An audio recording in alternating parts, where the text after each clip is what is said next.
નમસ્કાર વિદ્યાર્થી મિત્રો, હું છું અભય કક્કડ અને તમે જોઈ રહ્યા છો મારી YouTube channel education with Madhuvan.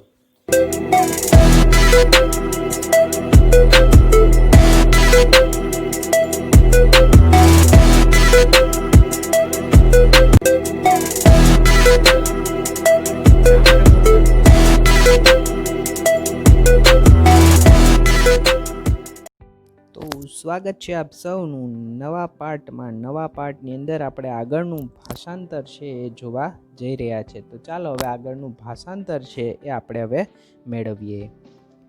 As a civilization has grown more complex, the workers have become more and more enslaved until today they are a little more than parts of the machines they operate. હવે આગળ કીધું છે કે જેમ જેમ માનવ સંસ્કૃતિ વધારે ને વધારે જટિલ થતી ગઈ તેમ તેમ કામદારો વધુ ને વધુ ગુલામ બનતા ગયા. આજે પણ જે મશીનો તેઓ ચલાવે છે તેના સ્પેર પાર્ટ કરતાં તેઓ જરાક જ વધુ કિંમતના ગણવામાં આવે છે. એટલે કે કામદારોને સ્પેર પાર્ટથી પણ થોડુંક જ વધુ મહત્ત્વ મળી રહ્યું છે. Daily they face the danger of railroad, bridge, skyscrapers, freight train, stockhold, stockyard, and training at the docks, on the railroads, and underground and on the seas. હવે આગળ કીધું છે શું છે તો કે તેઓ દરરોજ રેલવે રોડ, પુલ, પછી ગગનચુંબી જે ઇમારતો છે, માલગાડીઓ છે, ઢોરવાડો છે અને વહાણની ગોદીમાં અપાતી તાલીમ વગેરે જેવા સંકટોનો સામનો કરે છે. રેલવે પર, રસ્તા પર, જમીનની નીચે ભોયરામાં અને સમુદ્રો ઉપર પણ તેઓ આવા જેટલા પણ મુસીબતો હોય એનો સામનો કરે છે અને ડર્યા વગર કામ કરી રહ્યા છે. They move the traffic and pass from the land to land the precious commodities that make it possible for us to live. તેઓ પરિવહન ચલાવે છે અને જમીનના માર્ગે એવા માલ સામાનની હેરફેર કરે છે કે જે આપણા જીવન માટે જરૂરી છે. આપણે જે અત્યારે અનાજ ખાઈએ છીએ એ એક જગ્યાએથી બીજી જગ્યાએ લેનાર કોણ હોય છે તો કે કામદાર જ હોય છે, ટ્રક ડ્રાઈવર જ હોય છે, જેના લીધે આપણા સુધી ખોરાક છે એ પહોંચી શકે છે. પછી આગળ છે and what is their reward? A scanty wage, often poverty, rent, taxes, tributes and war compensations. અને વળતરમાં તેઓ લોકોને શું મળે છે? આ જેટલા પણ કામદારો છે ને શું મળે છે વળતરમાં? તો કે અપૂરતો પગાર, વારંવારની ગરીબી, ફરજિયાત ચૂકવવા પડતા કરવેરા અને ભાડા તથા નજીવા યુદ્ધ વળતરો. આ જેટલા પણ કામદારો છે બધાનું ક્યાંક ને ક્યાંક શોષણ થતું જ હોય છે એવું હેલન કેલર જણાવે છે. આગળ વધીએ પાઠની અંદર.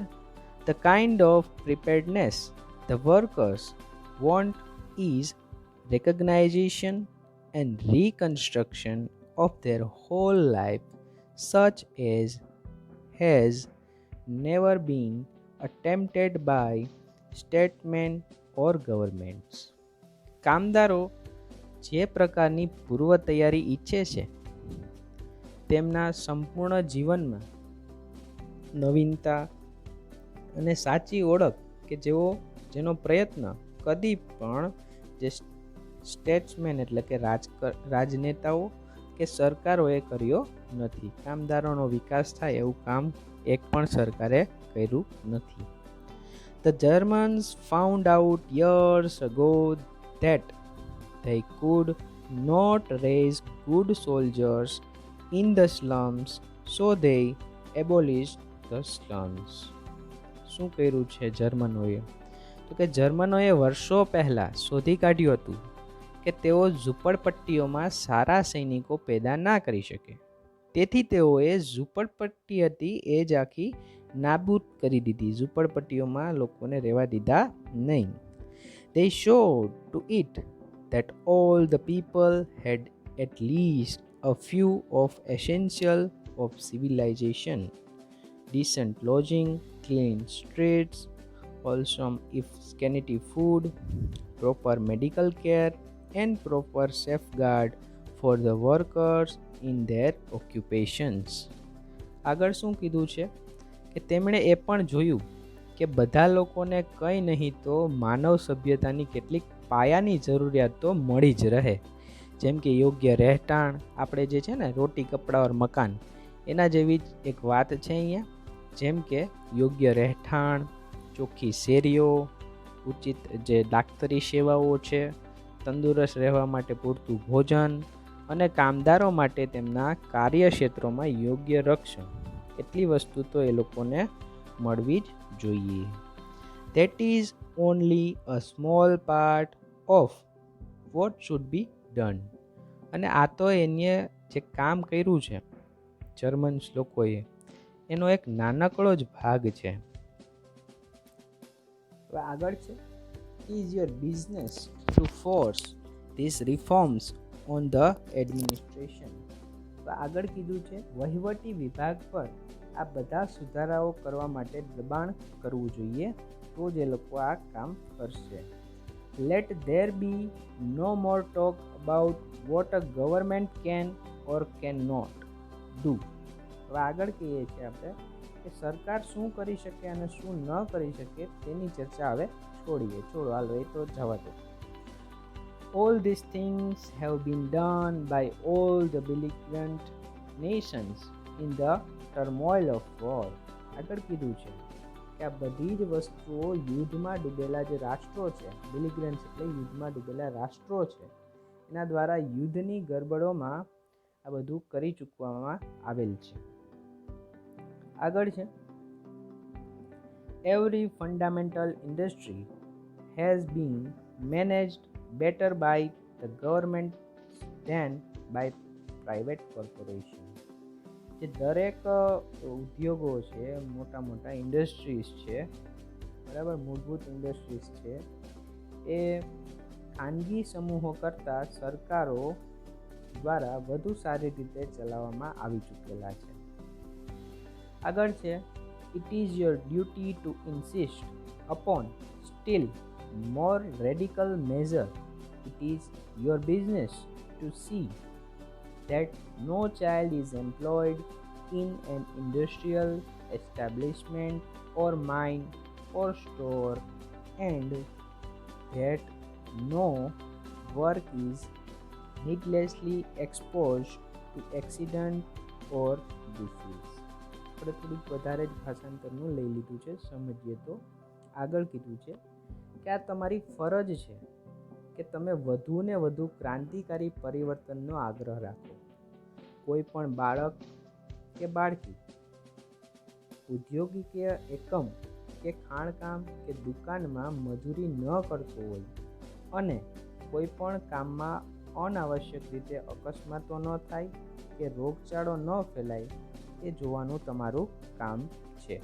એ તમારે આ પણ જોવું જોઈએ. It is your business to make them give you clean cities free from smoke, dirt and congestion. આગળ કીધું છે કે તમારી જ જવાબદારી છે કે તમે તેમને ચોખ્ખાયુક્ત શહેરો આપો, જેમાં ધુવાડા ન હોય, ભીડભાડ ન હોય, તે આપવાની ફરજ છે એ તમારી છે. It is your business to make them pay you a living wage. અને આગળ કીધું છે તમારા હાથમાં છે કે તમે તેમને જીવી શકાય એટલો પગાર આપવાની ફરજ પાડો, એટલે કે વ્યવસ્થિત રીતે પગાર પૂરો પાડવો.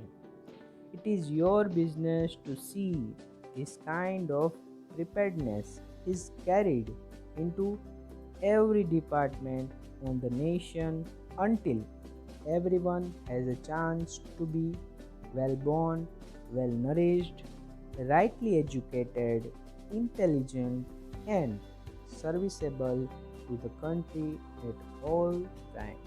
આગળ કીધું છે કે તમારે જોવાનું છે કે આ પ્રકારની તૈયારી દેશના દરેક વિભાગમાં પ્રસરી જાય ત્યાં સુધી કે જ્યાં સુધી દરેક વ્યક્તિને પોતાનો હક હોય કે તે સારી રીતે જન્મે, સારો ખોરાક મેળવે, સારું શિક્ષણ પ્રાપ્ત કરે તથા બુદ્ધિશાળી બને અને દેશ સેવા માટે હંમેશા તત્પર રહે. આ કામ છે એ તમારું છે. હવે આગળ કીધું છે, strike against all ordnance and lose and institutions that continue the slaughter of peace and the cruelty of war. આગળ કીધું છે એ બધા જ તાનાશાહી એલાનો, કાયદાઓ અને સંસ્થાઓ સામે હડતાળ કરો કે જે શાંતિની નિર્મય હત્યા અને જંગની ક્રૂરતા ચાલુ રાખે છે. Strike against war, for without you no battles can be fought. આગળ કીધું છે કે તમે આ જે લડાઈ છે એ શરૂ રાખો. આગળ કીધું છે કે જંગ સામે હડતાળ કરો, કારણ કે તમે નહીં હોવ તો કોઈ પણ જંગ લડી શકાશે નહીં. એટલે બધા એક થઈ અને જે જંગ સામે હડતાળ કરવાની છે. Strike against manufacturing scrap and gas bombs and all other tools of murder. અને તમે એ લોકો સામે પણ જંગ છેડો કે જે રદ્દી માલ સામાન, વાયુ વિસ્ફોટકો અને બીજા તમામ હત્યા કરવાના માધ્યમને હથિયારો છે એ બનાવે છે. એની અગેન્સ્ટ પણ તમે સ્ટ્રાઇક કરો, એનો પણ તમે વિરોધ કરો. Strike against preparedness that means death and misery to millions of human beings. આગળ કીધું છે એવી પૂર્વ તૈયારી સામે હડતાળ પર ઉતરો કે જેનો અર્ધમોત અને લાખો માનવીઓની ગરીબીમાં પરિણમતો હોય. બી not ડમ obedient slaves in an army of destruction. Be heroes in an army of construction. છેલ્લે બહુ મસ્ત મજાની લાઈન કીધી છે હેલન કેલરે કે કોઈ વિનાશકારી સેનાના મુખ અને સવાલ ન પૂછનારા ગુલામો ના બનશો, પરંતુ વિકાસની સેનાના નાયક બનો. એટલે આ પાઠની અંદર હેલન કેલર છે એવું કહેવા માગે છે કે જેટલા પણ મજદૂરો છે, કર્મચારીઓ છે, તે લોકોએ પોતાની જવાબદારી જે છે એ તો સારી રીતે નિભાવી જ રહ્યા છે, પણ તેઓને થતા અન્યાયો છે, એની સાથે જે દુર્વ્યવહારો થાય છે, એનું શોષણ થાય છે, એની સામે અવાજ ઉઠાવવાની જરૂર છે. આપણે અંધ બેરા કે મૂંગા બની અને સહન કરતું રહેવાનું નથી. એટલે સ્ટ્રાઇક અગેન્સ્ટ વોર સરસ મજાનો પાઠ હતો, એ આપણે અહીંયા પૂર્ણ કરીએ છીએ. તો આજના વિડીયોમાં મિત્રો આટલું જ રાખીએ અને ઇંગ્લિશનું યુનિટ 6 છે આ સાથે પૂર્ણ થાય છે, જેનું સરળ ભાષામાં, સ્પષ્ટ ભાષામાં સમજૂતી મેં આપી. વધુ એજ્યુકેશનલ ન્યૂઝ, એજ્યુકેશનલ વિડીયોઝ માટે જોતા રહો આપણી YouTube channel education with Madhuvan by Abhay Kakkad. Thank you very much. અને જો ચેનલ હજી સુધી સબસ્ક્રાઈબ નથી કરી તો સબસ્ક્રાઈબ કરી લ્યો. Thank you.